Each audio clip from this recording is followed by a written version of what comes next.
হুম, ঠিক আছে। আচ্ছা, ঠিক আছে। হ্যাঁ, আমি কি দেখে নেবো, দেখে নেবো। বাবাকে স্নান করিয়েছো? হ্যাঁ, করিয়ে দিয়েছি। শোনো না, ফিরতে একটু রাত হতে পারে। আমি আসছি, হ্যাঁ।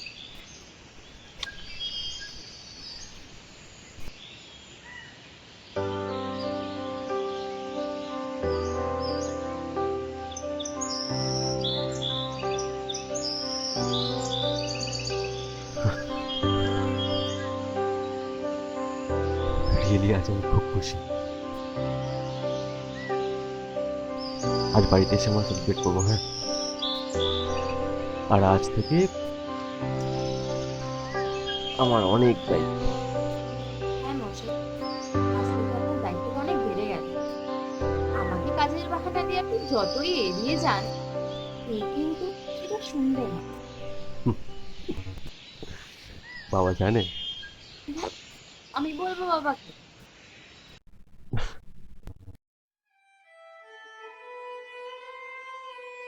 আর যখন জানতে পারলাম বাবা হতে চলেছি, তখন বুঝলাম বেশি করে বাবা কি হয়। বাবাকে জানাই খবরটা, হ্যাঁ।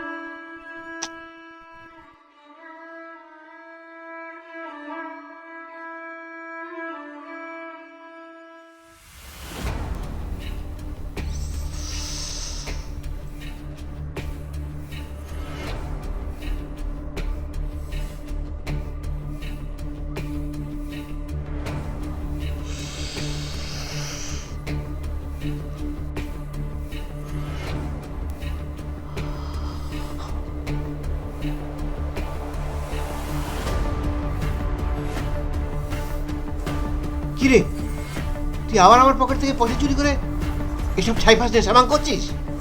তোর লজ্জা করে না? সমাজের কাছে তোকে ছেলে বলে পরিচয় দিতেও লজ্জা লাগে, ছি! বলো কেন? বলো কেন? তুমি যে টাকাটা 1 মাস ইনকাম করো, আমি সেটা একদিনে ইনকাম করি। আমার ইচ্ছে আমি যা খুশি করব, যা খুশি খাবো। এদিকে আয়, জানোয়ার, জানোয়ার! ধ্যাৎ,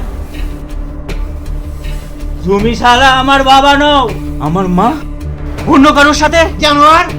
তোর মরা পায়ের নামে কাদা ছিটাতে লজ্জা করছে না, জানোয়ার!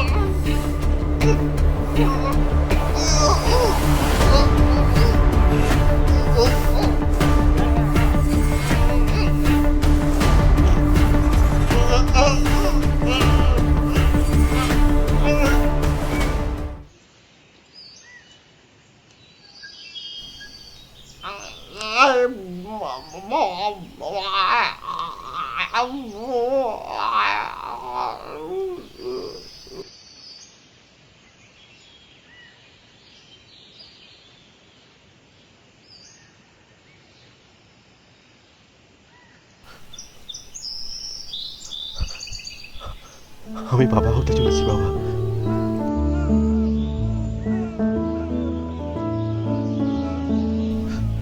আমি জানি এটা শুনে তুমি খুব আনন্দ পেয়েছো।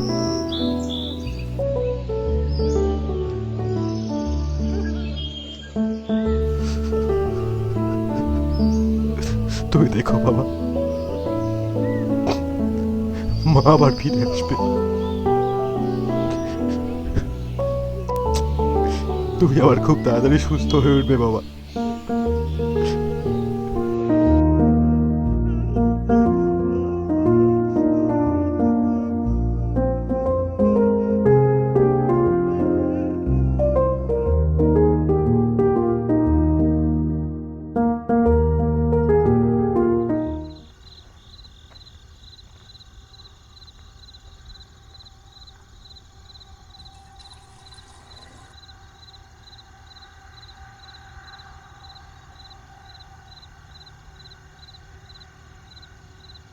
বাবা, ওঠো।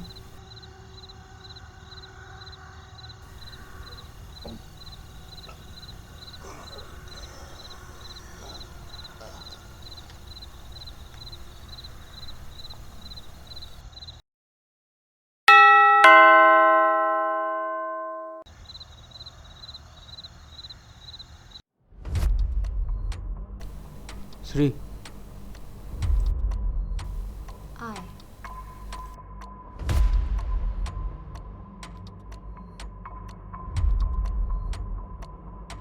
আয় বস, দীপ আসছে। তুই চা খাবি তো? আমি বানিয়ে আনছি। শ্রী,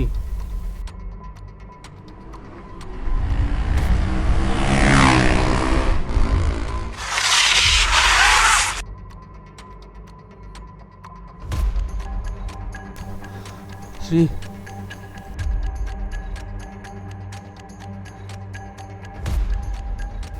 দিব্যদা, আমি কিছু করিনি। আমি 7 বছর ধরে পুলিশে আছি। ইনফ্যাক্ট শ্রী আর দীপ আমার ছোটোবেলাকারই বন্ধু। তুমি কিছু করো কি করোনি সেটা বড় কথা নয়। এবার তোমাকে কিছু করতে হবে। এই সংসারের জন্য তোমাকে কিছু করতে হবে।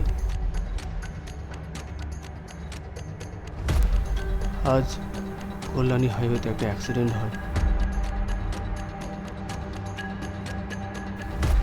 একটা বাইক, অপর দিক থেকে আসে একটা লরি।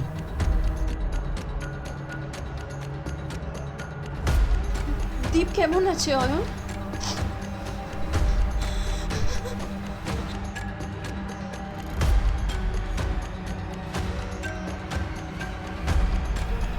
দীপ আর নেই শ্রী।